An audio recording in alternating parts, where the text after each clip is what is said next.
Welcome to Press Play. I'm your host, Cedric Fisher. Welcome to another fine episode of Press Play from Black Video News Network. For those of you who have been following us for some time, you know you can find us at blackvideonews.com. Black Book Studios is our Facebook page. Please like our Facebook page. Black Video News Network. I'm sorry, let me repeat that. Black Video Network on YouTube is our YouTube channel. We want you to subscribe to that channel. Again, that's Black Video Network, all one word, no spaces. This episode today will be on YouTube and as well as every previous episode up until this time. It's been an interesting week here in San Antonio, and all of you by now are trying to run for cover to find some cool from the heat. It's been over 100 degrees past few days, and of course, we're all kind of hunkering down and protecting ourselves, hopefully, from COVID. COVID-19 is back, and this time around, I believe we are all paying a lot better attention to it. Numbers are spiking, and the death toll is just rising on us. So we want to encourage each and every one of you to make sure you are doing your part to be safe and secure and cautious, careful. Put your mask on. I understand there's theories on the street of whether this is true or not, but that's not the concern. Put your mask on. Listen to the medical experts. Be very careful about listening to our national leaders. You heard me clear on that. Listen to the medical experts and what they are recommending and mandating we do. Wear your mask, social distance, self-isolate, and keep your hands washed and clean. And for our folks, again, this virus is disproportionately impacting our community. We want to make sure you guys all take care of your health. Get that immune system as high as you can. Eat right, sleep right, get your exercise in. Let's just be careful. Okay, we have in our midst today, it's election time. And we have a runoff election coming up on Tuesday. Let me take a half a step back. Did you go out and vote? Yeah, you. No? Well, I don't want to hear you complain. You don't vote, you don't get to complain. So you got a couple days now to get to render your vote and make sure you do your research and study the candidates to make sure you're happy with representation and who you may be voting for. But we want to make sure everybody at least gets out and vote. I know it's hot out there and COVID is lurking, but just button up and stay cool, but also stay protected, and let's get out and vote. We recently had one of our candidates for the Democratic chair on the show, and we have now the competitor for the Democratic chair, and we'd like to introduce Miss Grace Rose Gonzales to the show. Grace, welcome to Press Play. Thank you. It's a pleasure to be here. Thank you for joining us today. Thank you. So let's start. Maybe you can just share with our audience your background. Tell everybody who you are, where you're from, and the basics. First off, I just want to add on to what you said. July 14th is Election Day.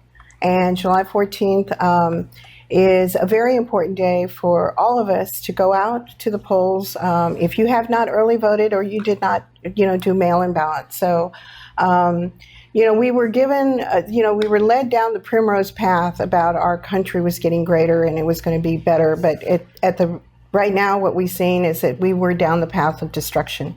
And the responsibility is on you. It's on you because your vote is your responsibility, just as wearing the mask is, and just as taking care of your family members and everyone around you.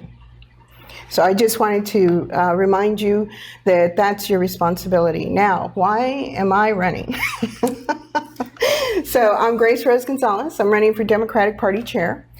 I'm originally from San Antonio. I graduated from Thomas Jefferson High School. I went on to SAC and had my 2 years architecture there, and then graduated from the University of Houston. I have a design firm, Architecture, Interiors, and Project Management. Some of the projects I have done have really been important projects, in terms of preservation, right?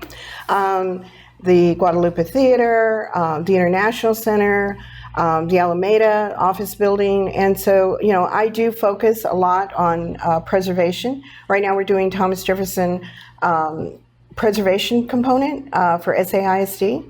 And it's just a real pleasure to be working on my alma mater. It's an honor. It really is. My grandmother had 2 businesses on the west side, Radiant Rose Flower Shop and a food to go with a meat market. Grandma always had a bowl of dimes on the counter at the Radiant Rose so that anybody could use the telephone and they didn't have to ask her or anything. Everyone had access to a bowl of dimes. This is back when there was a payphones on the wall. Yeah. And then she would make 50 heads of barbacoa on Saturday night, and she would sell out by 11 o'clock mass.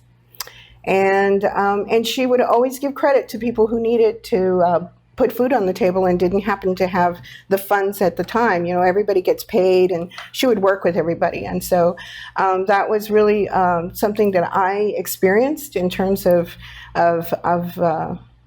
compassion, just having compassion. My father was a retired colonel, and he also worked in the Pentagon. And my mother, a registered nurse, and started the immunizations department over at the city of San Antonio in the 70s. So for me, community building has always been part of my life. And I never have run for political office. So this is your first time? Yes. Very first time. Yeah, okay. Very first time, and countywide. I don't think I even ran for student council president. Okay. So it's it's a big learning curve. It's a major experience for me. It's again countywide, and I have learned a lot about the county throughout. So okay, lifelong Democrat. Yes, lifelong Democrat, Okay. Born from Democrats. Okay, good. Sired by Democrats. Okay. So Grace, we're talking to the African American community here. Let me just ask this one question. What was your take on the protest, and were you actively participating or at the marches or? All of the things that have happened in terms of police brutality, whether for people of color and African Americans and Native Americans and Mexican Americans, has been really something that has bothered me throughout my life. I have to say that watching the American Indians being blasted by water cannons in the middle of winter, freezing, was pretty horrifying, and that was by our military. And then coming to African Americans and the constant violence that goes to them, especially African men, is just something that cannot go on any longer. I support looking at using the funds that go to the police in a myriad of different ways, especially when cadets come in, that they have, and I know nowadays it happens, you can have an emotional intelligence exam. We can't be just accepting anyone who decides to apply. There should be a standard, and one of those things is their emotional intelligence.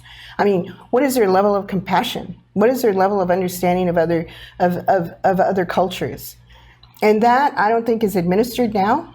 And I would highly push for something to be put on so that cadets cannot just enter and just put their social security number and then go into training.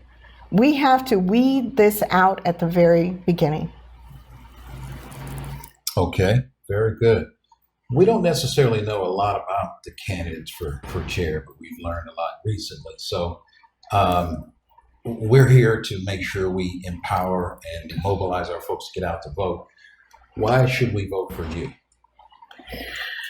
Well, the reason why I decided to run for the party chair was actually I was asked many precinct chairs came to me, and I started to listen to the issues that they were facing.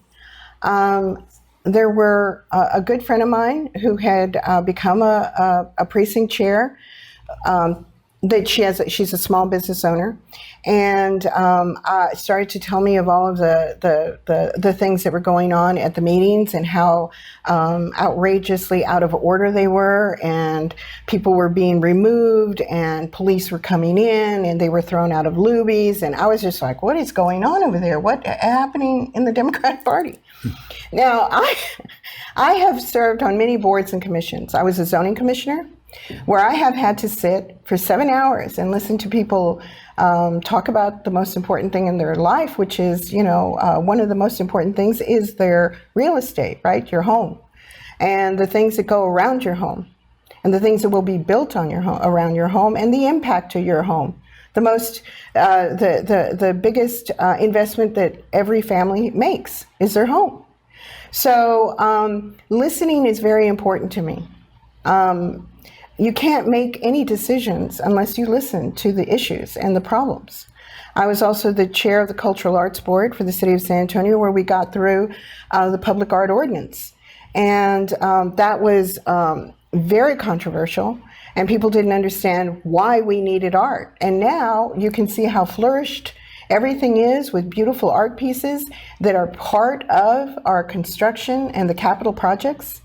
And that got through council, and it took a lot of work to get that together. And as chair, I got a unified voice between the artists and council and neighborhoods, and it was very important for us to get that through. And it is one of the better things that I think we've gotten done for the built environment for our city. So all of those things take coordination, effort.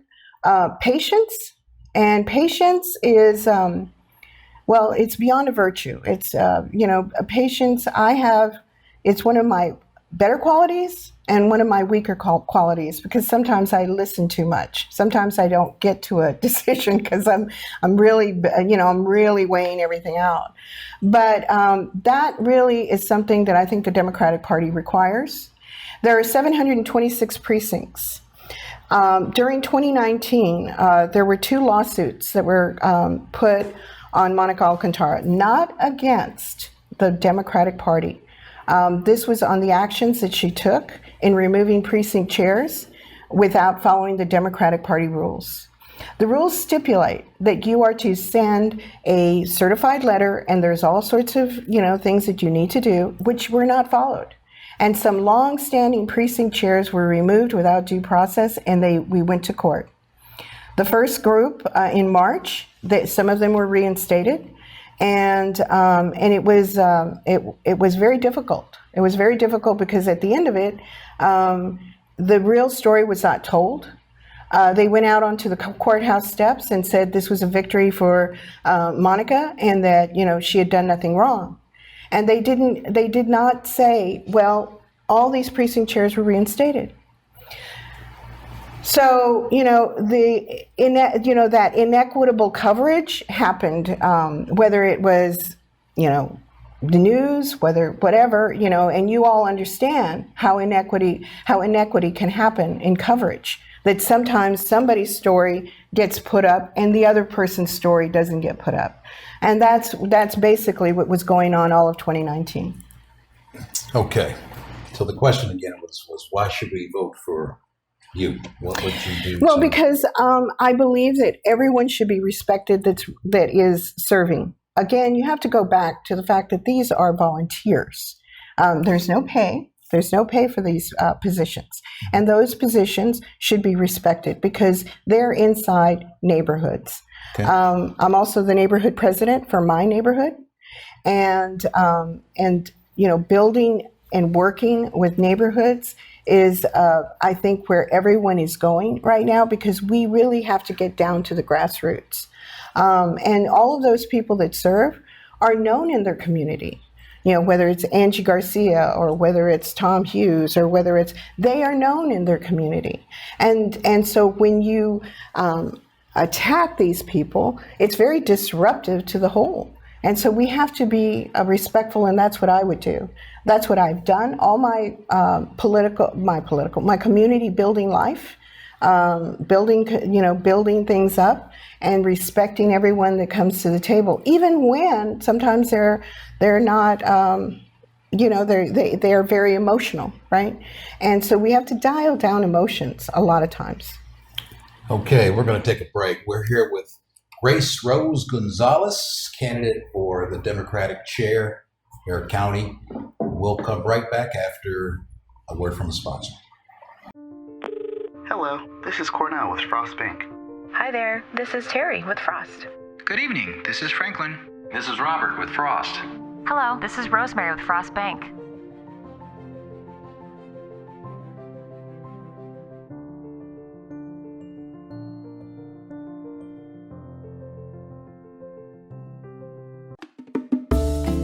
One, six, or a dozen trees. No job is too big or too small.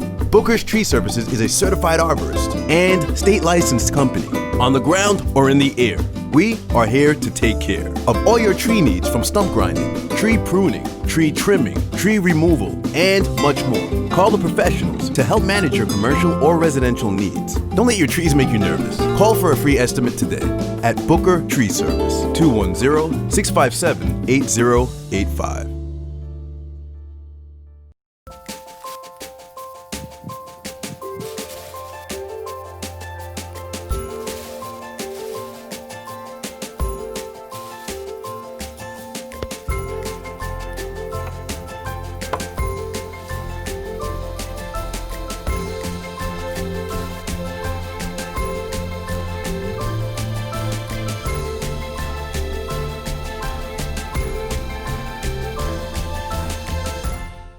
One in three adults has prediabetes.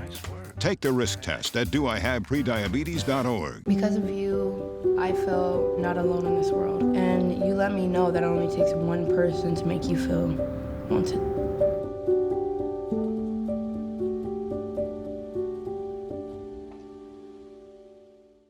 One in three adults has prediabetes. That means it could be you, your favorite brother, your other brother. Yes. You, your football buddy, your football buddy. You, your plumber, Breathe right into your foot. your plumber's masseuse. Yes. You, your dog walker, your cat jogger. With early diagnosis, prediabetes can be reversed. Take the risk test at doihaveprediabetes.org. Does your life matter? Education, health, and finance can determine your future and explain your past. Pick up the latest edition of Black Life Texas Magazine, a monthly outlook on life with an African American focus. Life is what you make it, so live it in the black.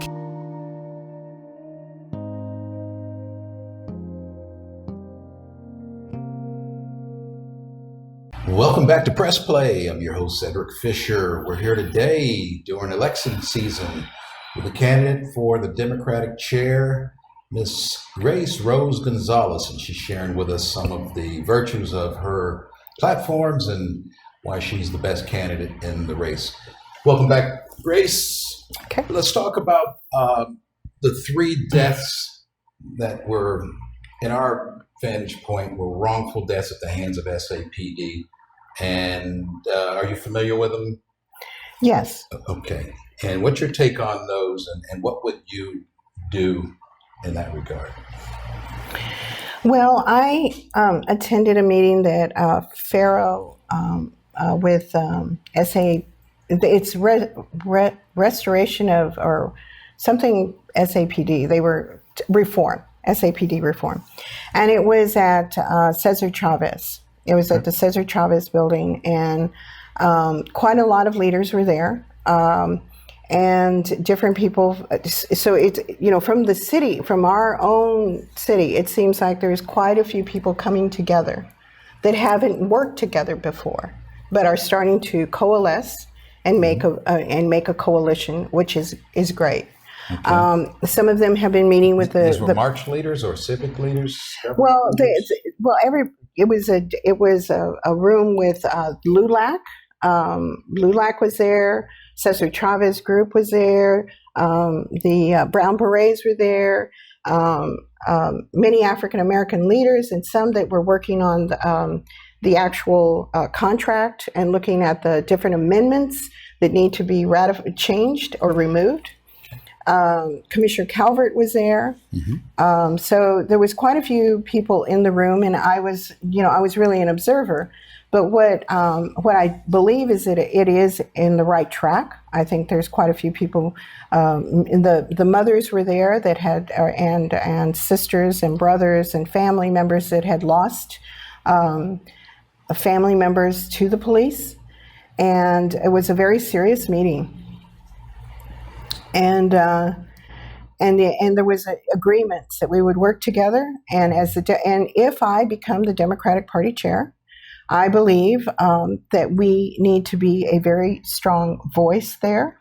I think, having these precinct chairs that are out in community can bring more people in, and the dissemination of the information of what's going on go out. I believe we had a hit to the African American community by the Democratic Party this past chair, where 56 African Americans were actually removed. And so we need to bring more African Americans as precinct chairs, because those are the people that are going to disseminate information out to the universe, out to our city, but to the universe actually. We have to be there. The Democratic Party should be there in the room, because those are the platforms of our Democratic Party. I served on the platform committee of the convention, and some of those platforms, and they are stipulated there for equity, and not just equity, but also representation. There were different, and I don't have the language in front of me, but it had to do with the African American community not being at the effect of police and violence like this. And as well as immigration, the children in cages. I mean, all of this is inside our platforms. So we need to pull those items out and stand with them and bring people together, so that that platform that we have agreed to at the state level becomes one of the pillars that we build on. And that is already in our platforms, that to help the African Americans against this crime, just crime on their person. Wrongful death, wrongful actions, persecution, basically persecution. And we have to stop that persecution. We have to stop the persecution for the African American. And as a Native American, I want to tell you, my father is Mescalero Apache. We have to stop it for the Native Americans too. So we are marginalized as well, brother and sisters. We are marginalized as well. Okay, 2 more questions in the allotment of time we have left here. So we get the privilege of interviewing a lot of leaders, local leaders, civic leaders, government, celebrities, private industry. And we know you're an accomplished business person. You've got a great design firm doing some phenomenal projects. Thank you. So all leaders, moguls, mini moguls, moguls in the making, they seem to have one thing in common, and that is they all have a book that they refer to, some book that they read, and they may only read it on an occasional basis. Others may read it every day. That book is typically on their nightstand, Grace. What's on your nightstand? Well, The Art of War. The Art of War. Good read. And yes, it was given to me as a gift as I walked into this campaign. But as a colonel's daughter, I have to tell you, I was already brought up thinking strategically. Dad never, Dad his question was, and what is your fallback position, young lady? What is your fallback position? So okay. I always had it. I always had Plan B. Good. So, but The Art of War is a really wonderful book. The other one that I read a lot, and not every day, but one of those is The Poetics of Space. Gaspard, and it is about really how do we relate as an individual to the spaces that we experience, and it breaks it down to even storybook. And the other book that I really like is Aesop's Fables. Aesop's Fables. Okay. I really love Aesop's Fables. Some strong messages there. Yeah. Yeah, good stuff. Okay. Last question, Grace, before we go here. You're talking to almost 500,000 African Americans in Central Texas. We are mobilizing and encourage them to get out to vote. What would you like to say to them? How can we help you? Any parting words before we end the show? I would like you all to help yourselves. Go out to vote. Stay involved. Join your neighborhood associations. And if you don't have an association, work to make one. There's always a way of coalescing together, because we can't do it alone. We're not people, no man, no woman is an island. So embrace your neighbor, embrace your sisters, brothers, and work to build, which I promise, to build the strongest blue vanguard that Bexar County has ever seen. We will armor up, we will take that White House back, and we will reconstruct our government, our city, our county, to reflect the things that we want. So, but it's up to you, because you're the one who's responsible. As you are responsible to put that mask on, you are responsible to vote. Thank you. Grace Rose Gonzales, candidate for Democratic chair. We want to encourage you all to get out and vote on Tuesday. This has been another fine episode of Press Play of Black Video News. We'll see you next time.